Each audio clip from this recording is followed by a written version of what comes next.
Hi, welcome to Conflict Story, where we bring you the best and most fascinating stories just for you. Let's dive right into one of those stories. It begins like this. I never expected to share this story, but life often takes us to unforeseen places. I'm Oliver, a 35-year-old software developer, and this tale is about how my father's unrelenting greed led to his downfall. For some context, my late grandfather, a successful real estate developer in Chicago, built a thriving portfolio of properties in the 1980s. When he passed away 6 years ago, he left a carefully detailed will, granting each of his grandchildren a piece of his legacy. My inheritance was a luxurious two-bedroom condo overlooking Lake Michigan, valued at approximately $950,000 today. This inheritance infuriated my father, Leonard. He had long assumed that he would inherit all of his father's properties and decide how to distribute them.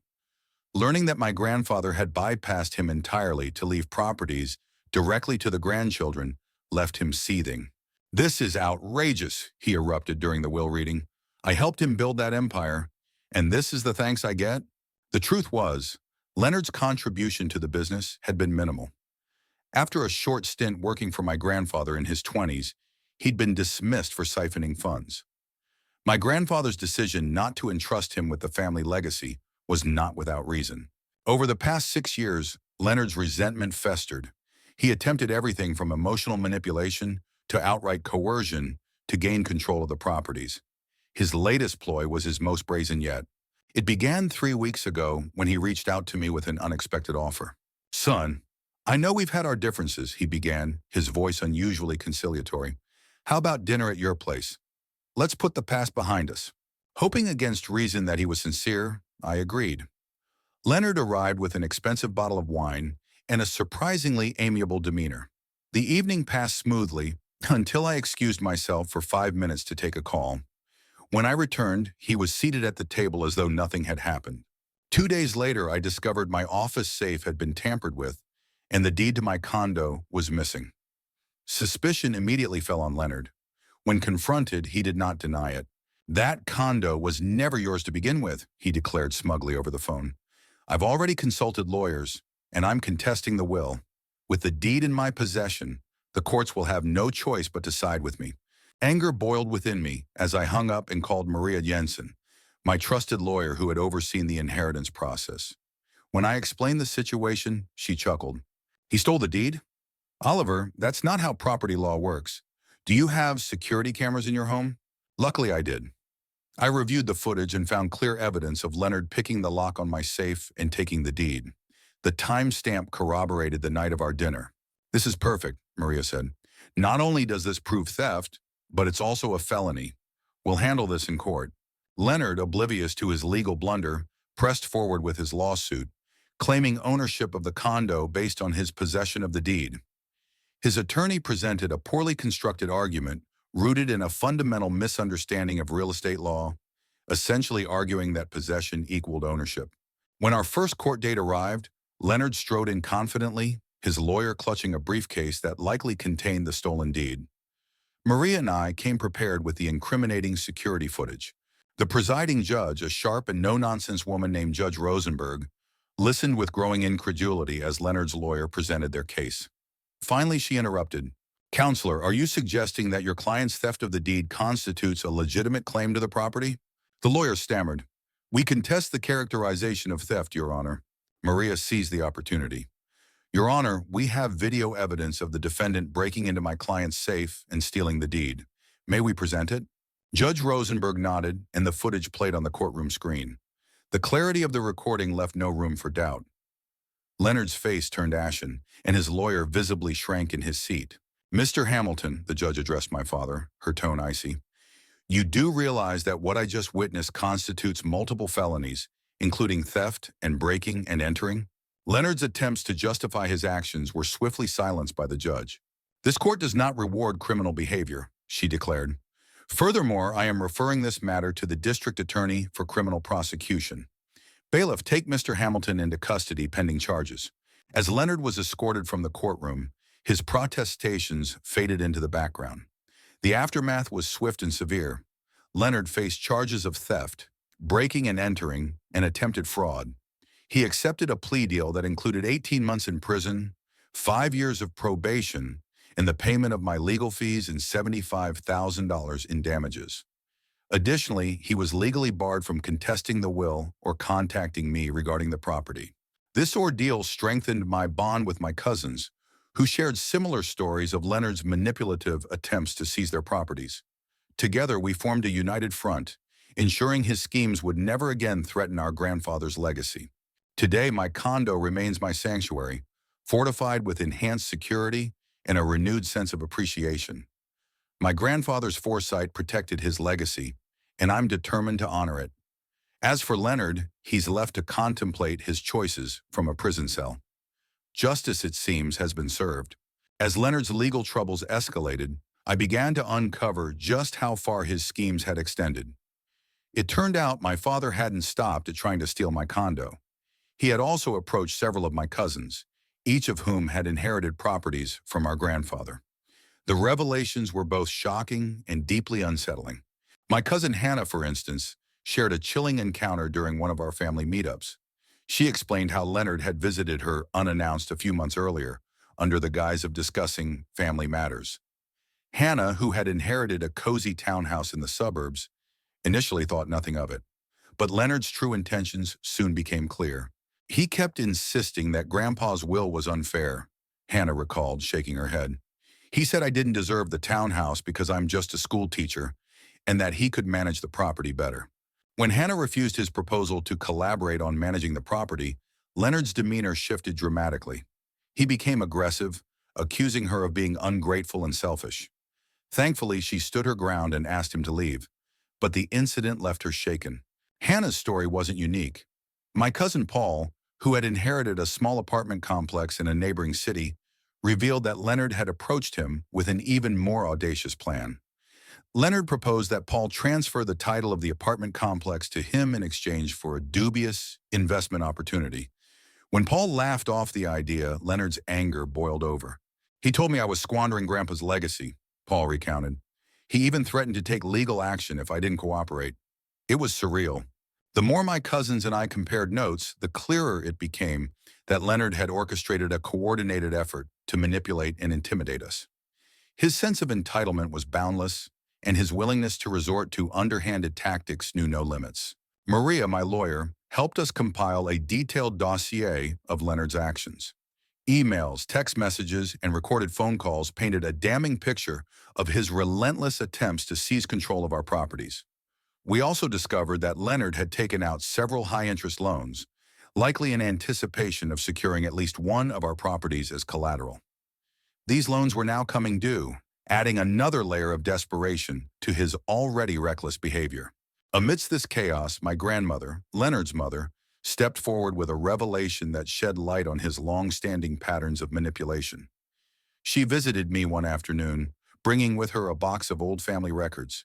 Inside were documents detailing past instances of Leonard's questionable actions, including forged signatures and fraudulent financial transactions that my grandfather had quietly dealt with to avoid a family scandal. Your grandfather always knew Leonard couldn't be trusted, she said with a heavy sigh. That's why he was so meticulous about the will. He wanted to protect you all from this kind of behavior. The new evidence proved invaluable as Maria prepared to escalate our legal response. With my cousin's consent, she filed a comprehensive lawsuit against Leonard, citing not only his criminal actions, but also the emotional distress he had caused our family. The case gained traction quickly, and the district attorney's office expanded their investigation into Leonard's financial dealings. Meanwhile, Leonard's life continued to unravel. The plea deal he'd accepted for the theft of my condo came with strict probation terms, and his creditors were closing in. Word spread among extended family members, some of whom had initially defended Leonard, claiming we were being too harsh. But as more details emerged, even his staunchest supporters began to distance themselves. One particularly memorable moment came during a family gathering hosted by my cousin Sarah, who had inherited a stunning penthouse downtown. Sarah's husband, Mark, recounted how Leonard had approached him at his office weeks before the attempted theft of my deed. Leonard had pitched an investment opportunity eerily similar to the one he had proposed to Paul. When Mark declined, Leonard's parting words were ominous. "You'll regret this," Leonard had said, his voice dripping with menace. Hearing this sent chills down my spine.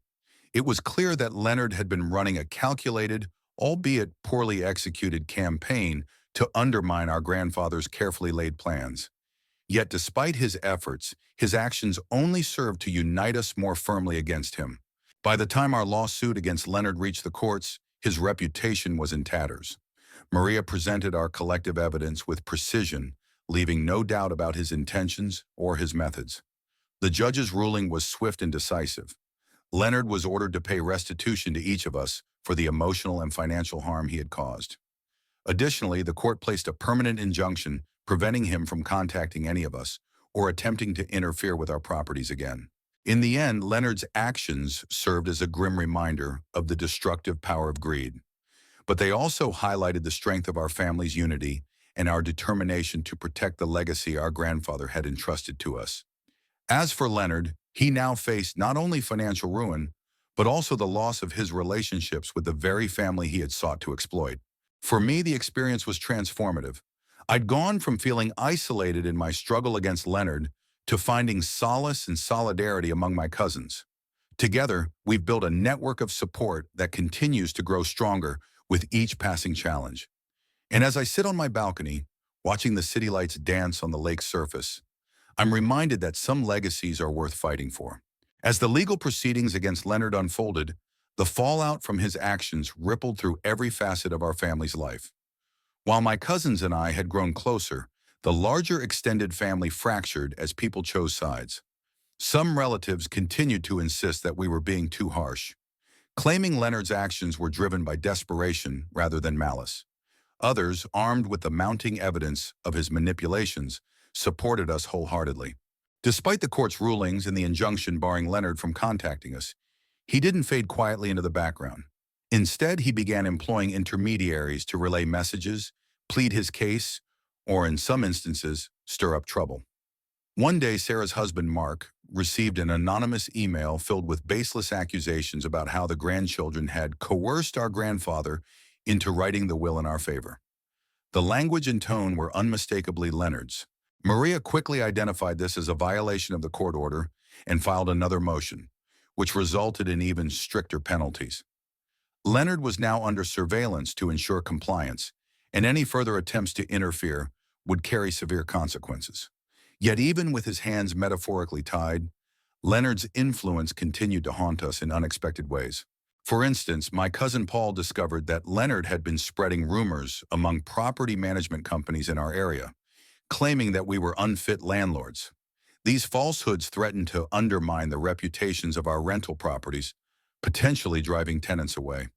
It took weeks of meetings, reassurance, and transparency to undo the damage, but we managed to restore our credibility. Through it all, my cousins and I leaned on each other, forming what felt like an unbreakable alliance. We began holding regular meetings to address property management issues and share updates on any new challenges Leonard's schemes might present. These gatherings weren't just about logistics. They became a space for mutual support and camaraderie. Our grandfather's vision of unity among his grandchildren was finally being realized, albeit under circumstances he could never have predicted. Meanwhile, Leonard's financial situation deteriorated further. The high-interest loans he had taken out prior to his attempted theft were catching up to him, and creditors were relentless in their pursuit. His once impressive suburban home was foreclosed on, and he was forced to move into a modest apartment on the outskirts of the city. While I couldn't help but feel a twinge of pity for the man he had become, it was overshadowed by the memory of the chaos he had inflicted on our lives. In a surprising turn of events, our grandmother, who had initially been hesitant to involve herself in the conflict, began to play a more active role. She started attending our family meetings, offering wisdom and sharing stories about my grandfather's principles and work ethic. Her presence was a source of comfort and a reminder of the values our grandfather had instilled in us. She even suggested a new project, creating a scholarship fund in our grandfather's name, financed by a portion of the rental income from our properties. It was a way to honor his legacy while also giving back to the community he had loved so deeply. The idea was met with enthusiasm, and we quickly got to work establishing the fund. By pooling our resources and leveraging our property's success, we launched the Thomas Hamilton Memorial Scholarship within months. The first recipients were students pursuing degrees in architecture and urban planning, fields my grandfather had been passionate about. While the scholarship fund became a symbol of our family's resilience, Leonard's attempts to interfere dwindled. Whether it was the weight of his legal troubles or the realization that his actions had irrevocably damaged his standing in the family, he eventually ceased contact altogether. The silence was a relief, though it left behind a sense of sadness for the relationship that could have been. As the dust settled, I found myself reflecting on the lessons this ordeal had taught me. I realized that while Leonard's betrayal had been painful, it had also brought out the best in our family. It showed us the importance of standing together in the face of adversity and reaffirmed the values my grandfather had worked so hard to instill in us. Today, life has returned to a semblance of normalcy. The scholarship fund continues to grow, providing opportunities for young students to pursue their dreams. Our properties are thriving under careful management, and our family's bond is stronger than ever. And as I sit on my balcony, watching the waves of Lake Michigan lap against the shore, I'm filled with gratitude for my grandfather's foresight, for the strength of my cousins, and for the lessons learned from a difficult chapter in our lives. Though Leonard's story serves as a cautionary tale, it's also a reminder of the power of resilience and unity. Some legacies are built to withstand even the fiercest storms, and ours is proof of that truth. In the months following Leonard's retreat into silence, our family began to heal. The scars of his betrayal lingered, but the sense of unity that emerged was undeniable. My cousins and I continued to manage our inherited properties with care and a shared sense of responsibility, ensuring that our grandfather's legacy thrived in ways he would have been proud of. One day I received a call from my cousin Sarah. She had recently attended a local real estate networking event and stumbled upon an unexpected piece of news. "Oliver, you won't believe this," she began. "Dad's trying to get back into the real estate game." Apparently, Leonard had been approaching smaller developers, pitching himself as a consultant with decades of experience. While most dismissed him outright due to his tarnished reputation, a few were intrigued enough to listen. It was clear that Leonard was trying to rebuild his life, but his past actions had left a trail too visible to ignore. Sarah and I decided to keep an eye on his activities, ensuring he couldn't cause further harm to our family or others. Meanwhile, the Thomas Hamilton Memorial Scholarship began to gain local attention. We were invited to participate in a community event honoring contributors to education, and I was asked to give a speech. Standing in front of an audience filled with students, educators, and community leaders, I felt the weight of my grandfather's legacy more than ever. "This scholarship isn't just about financial support," I said, addressing the crowd. "It's about fostering a sense of responsibility and resilience, values my grandfather lived by. He believed in building not just structures, but futures." The applause that followed was humbling, and I knew we were making a difference. Despite the positivity surrounding the scholarship and our properties, there was one loose end that remained. Leonard's legal troubles, though largely resolved, still cast a shadow over our lives. As part of his probation, he was required to attend counseling and submit periodic updates to the court. While he kept his distance from us, his presence loomed like a distant storm cloud. About a year after the court's ruling, Leonard reached out, not through intermediaries or underhanded schemes, but directly. He sent a letter, handwritten on simple stationery, and addressed it to the family as a whole. In it, he expressed remorse for his actions and acknowledged the pain he had caused. "I know my words can't undo the damage I've done," the letter read, "but I want you to know that I'm taking steps to be a better person. I've started volunteering at a local shelter and attending therapy regularly. I hope that one day you might find it in your hearts to forgive me." The letter sparked mixed reactions. Some cousins saw it as a genuine attempt at reconciliation, while others, still wary, viewed it as another manipulation tactic. For me, it was a reminder of the complexity of family relationships. While I wasn't ready to forgive Leonard outright, I appreciated the acknowledgement of his wrongdoing. As time passed, Leonard's presence in our lives became less and less significant. The focus shifted back to our properties, our families, and the lives we were building. The scholarship fund expanded, offering opportunities to more students each year, and our monthly family meetings became a cherished tradition. On one such evening, gathered in Sarah's penthouse with the city lights twinkling behind us, we reflected on how far we had come. "Grandpa would be so proud of us," Paul said, raising a glass. We've taken everything he left us and turned it into something even greater. I nodded, feeling the weight of his words. Our journey hadn't been easy, but it had been worth it. The challenges we faced had forged bonds that would last a lifetime. As for Leonard, his story became a cautionary tale, a reminder of what happens when greed overshadows gratitude and entitlement eclipses effort. While his actions nearly tore us apart, they also became the catalyst for something extraordinary. A stronger, more united family determined to honor our grandfather's memory in every way possible.